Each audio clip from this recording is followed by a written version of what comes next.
Hi, it's Dick DeBartolo, Man's Maddest Writer and the Giz Wiz. It's Mad Magazine. And this is kind of the most amazing thing we have here. These two showcases, and we have not paid our electric bill in full, so this side is not on. This is everything that Mad ever merchandised that had the Mad logo on it, including the latest thing. You probably can't see it because it's a little dark. Those Puma Spy versus Spy sneakers. They only produced about 100,000 pair, and the distributor said they were sold out in the first 30 minutes. They're like trophy sneakers. I didn't know this, but people buy them and never wear them. They just put them on display. So there's some Mad stuff. There's a little bit of story to this Alfred statue. It's from a movie called Up the Academy, which had the Mad logo on it, except it had nothing to do with Mad. And Gaines, the publisher of Mad, hated the movie. We got a hold of the statue, and down here it says Mad Magazine resents Up the Academy instead of presents. On this wall, we call this the Metropolitan Museum of Art. And this is artwork commissioned by Mad for insertion in Mad. Howard Stern, this is Washington cross-dressing the Delaware. Creation of Life, Howard Dean, The Scream. The Last Supper, everybody's on a cell phone. This is a modern day Norman Rockwell, Gay Marriage. Oldenfeld, Madonna and Child. And then over here is our founder, William M. Gaines, who's no longer with us. I mean, he's physically in his office, but he's dead. And Bill had no secretaries. We still have no secretaries to today. So he loved rubber stamps. So he took the 50 most asked questions and had rubber stamps made with the answers to those 50 most questions. And he would just stamp the thing. I have no secretary, and stamp the answer and sign his name. And he said, Dick, this is the best thing in the world. I have no files because I send them their mail back.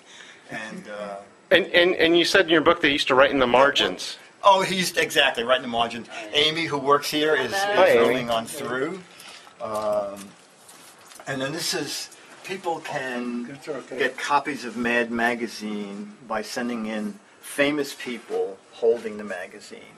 And then sometimes some famous people just send stuff in on their own. So there's some of those people. Great. And then we'll walk down. How famous you have to be? Well, let's see. Are you trying to send it in with Leo? Huh? Is it a sliding scale? Yeah. And then this is kind of fun down here. It was in October '87. Oh, look at that. The takeoff on L.A. Law, and this appeared on the stands. And 1 week later, this came in the mail. Uh-huh. So they got, and you know when they shoot those things, only the people involved in the scene goes in. So for them to get everybody in at one time in one place, and that's I think that's Steve Bochco, the producer of the series. And since the satire was written and appeared, they had added a new person. So he's the new guy. I'm thinking they probably got a free magazine. Possibly. They two. I would actually say two.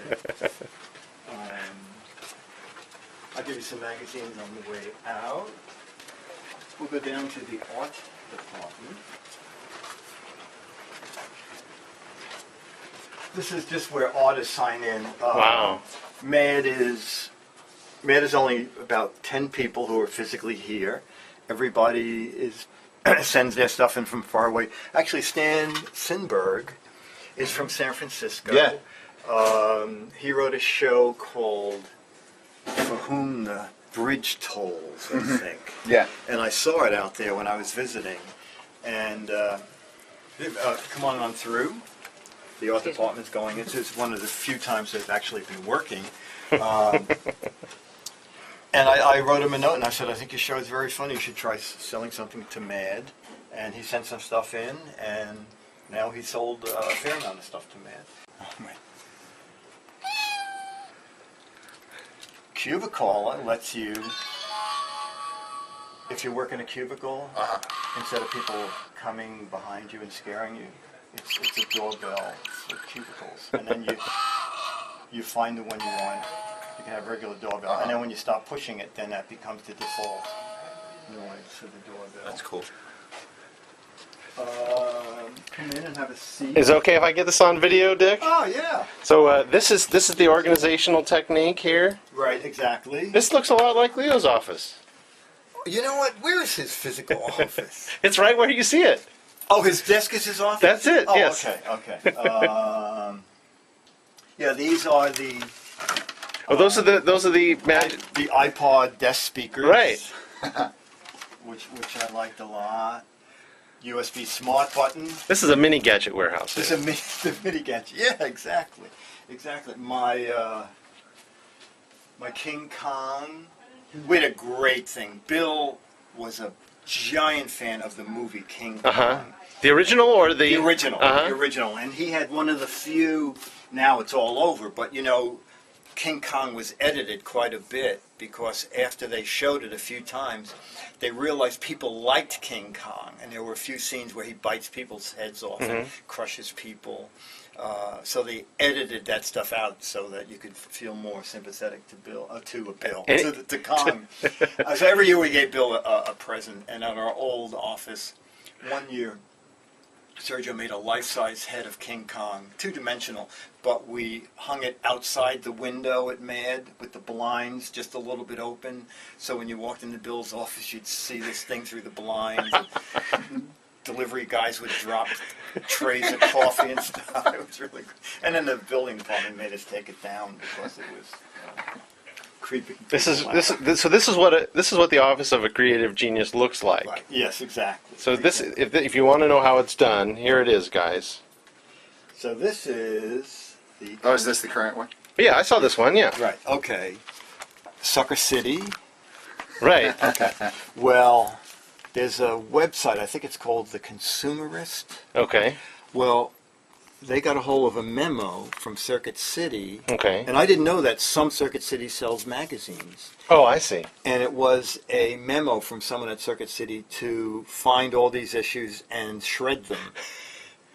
And Nice. then Excellent. the head of PR for Circuit City, who I know because we've talked about getting gadgets and stuff. Oh, right. Goes, I am in a PR nightmare. So he wrote Mad to apologize and said there's going to be a 300-hour mandatory PR seminar for Circuit City employees. But it got on many websites. And, you know, last time I They looked just at it, left well enough alone. yeah, yes, exactly. Yeah. I'm going to give you guys copies. It's got thousands of hits. Yeah. Nice. So he sent an email apologizing and offering a $20 gift certificate. Oh, people will enjoy seeing the bound copies up here.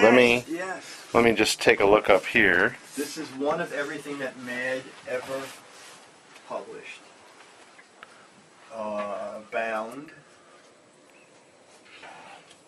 I want to get a picture with him. And Mad Kids.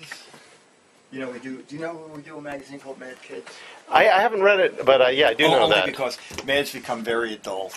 Right. And so it was getting too hard to try and span from, you know, preteens through Sure. adults. And I guess one of the perks of Time Warner was when Gaines was alive, he would never do a reader survey. He said, you know, what do we care? If we find out that it's all 15-year-olds, maybe we'll think we should write for them. So he said, let's never do a reader survey. Although once I did do a reader survey, and it was like, where do you live? About how much money do you have?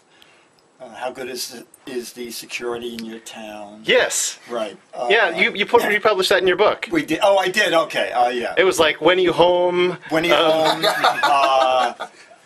Do an outline of your front door key here. When are you going on vacation? Where do you keep your money in the bank? Right. What's the account number? And sign. Can we have your autograph here? Yes. Right. But it was funny because hundreds of people sent it in. So that's the only reader survey we did. But then Time Warner did a real reader survey, and we were actually quite amazed to find that 35% of our readers are 25 and older. So we thought it skewed younger. So anyway, that's why they spun off the Mad Kids. Mad Kids, so that they could have their own magazine and Mad could just go on its merry way. But you don't write for Mad Kids. I don't write for Yeah. Mad Kids, Okay. no. I am way too sophisticated for Mad Kids. Great.